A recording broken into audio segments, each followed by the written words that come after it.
రణంపై రుణంపై రణం ఎన్నికల ప్రచారంలో నేతల డైలాగ్ వారు. రుణమాఫీపై సీఎంకు హరీష్ రావు సవాలు. దానితో పాటు మరో 7 హామీల పైన 15 ఆగస్టుకు అమలైతే రాజీనామా చేస్తా, లేకుంటే సీఎం పోస్టు నుంచి తప్పుకోవాలని డిమాండ్. ఈ భూమి ఆకాశాలు ఏకమైన అమలు తథ్యమని బహిరంగంగా సవాలు స్వీకరించిన రేవంత్ రిజైన్ లెటర్ ను రెడీ చేసుకోవాలని సూచన.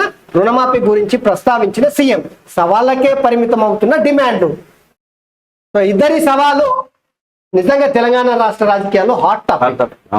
ఓవైపు హరీష్ రావు ఏమో డమ్మీ డమ్మీ రాజీనామా పత్రంతో అమరవీల స్థూపం దగ్గర వెళ్ళి ప్రమాణం చేసిండు. ఆయన ఈ విసిరినటువంటి సవాలు స్వీకరించి 15 ఆగస్టు లోపు నేను రుణమాఫీ చేస్తాను, నువ్వు రాజీనామాకు కట్టుబడి ఉండు, మళ్ళీ సిద్దిపేట నుంచి పోటీ చేసే అవకాశమే లేదు, నువ్వే నీ మాటకు కట్టుబడి ఉండు అని చెప్పేసి ప్రతి సవాల్. సో దీంతో రాష్ట్ర రాజకీయాలు అయితే వేడెక్కి వైపు బయట ఎండలు కొడుతున్నాయి, రాజకీయాలలో అయితే ఇలా మాటలతో ప్రజలలో వేడి రగిలిస్తున్నారు. ఇదిగో రేవంత్, నా రాజీనామా ఏకకాలంలో 6 గ్యారెంటీలు రుణమాఫీ అమలు చేస్తే మళ్ళీ పోటీ చేయను, చేయకపోతే 10 నుంచి తప్పుకుంటావా, బేసిజాలలో ఉంటే సిబ్బందితో రిజైన్ లెటర్ పంపి అమరుల స్థూపం వద్దకు ఎమ్మెల్యే హరీష్ రావు. ఇంకా సో ఇదిగో రేవంత్ రెడ్డి నా రాజీనామా ఉందని చెప్పాడు. అదంతా షిత్ పేపర్. హరీష్ రావు పట్టుకొచ్చింది షిత్ పేపర్. ఏదో షిత్ పేపర్ పట్టుకొచ్చి ఇగో ఇదే నా రాజీనామా. హరీష్ రావు పిల్లి మొగ్గలు వేసాలి ఏకు, నమ్మేటోళ్ళు ఎవరు లేరు. ఇక మిమ్మల్ని నమ్మాలంటే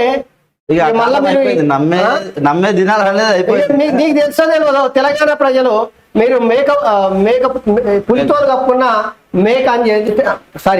మేకతోలు కప్పుకున్న పులి అని అందరికీ తెలుసు. ఎంత మోసం చేస్తారు తెలియదు. ఏదైనా మేకతోలు కప్పుకొని పులి వచ్చినట్టు ఆ మేకల మందల జోరి గొర్రెల మందల జోరి చెరబట్టినట్టు గట్లే చేస్తారని తెలంగాణ ప్రజలకు తెలుసు.